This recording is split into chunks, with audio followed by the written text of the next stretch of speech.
President Trump is trying to ease the tension at the CDC. He is asking drug companies to justify the success of their COVID vaccines. This comes as Health and Human Services Secretary RFK Jr. faces backlash for changes in vaccine policy and the ousting of the CDC's new director last week. ABC's Christiane Cordero explains.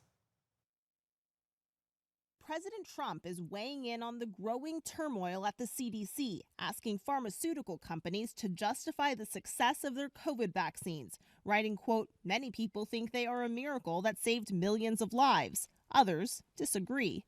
The COVID vaccines were developed during Trump's first administration, but have been subject to policy changes since the president appointed Robert F. Kennedy Jr., a vaccine skeptic, to lead the Department of Health and Human Services.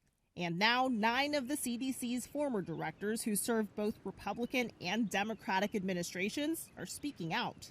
We couldn't sit by and let that be without lifting up our voices and calling on Congress to fulfill its oversight function and look into the actions that are taking place.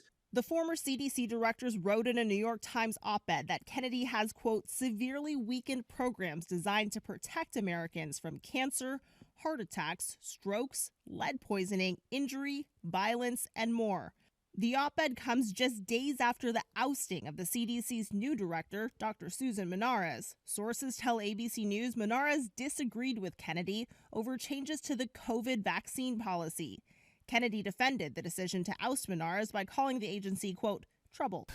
There's a lot of trouble at CDC, and it's going to require getting rid of some people over the long term. Kennedy's Food and Drug Administration has scaled back the COVID vaccine approval to only seniors and people with high-risk conditions, raising concerns that the shot may no longer be covered for those who fall outside those criteria.